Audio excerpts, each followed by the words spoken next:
Hello friend, তোমরা সবাই কেমন আছো? আশা করি সবাই ভালো আছো। আজকে থাম্বনেল দেখে সবাই বুঝেই গেছো আমি কোথায় যাচ্ছি।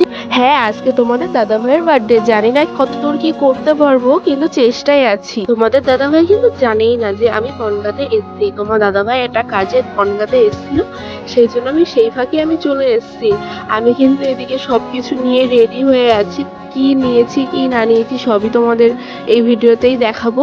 সারাদিন কি করলাম না করলাম সব দেখতে হলে এই পুরো ভিডিওটা দেখো। সবাই আমার পাশে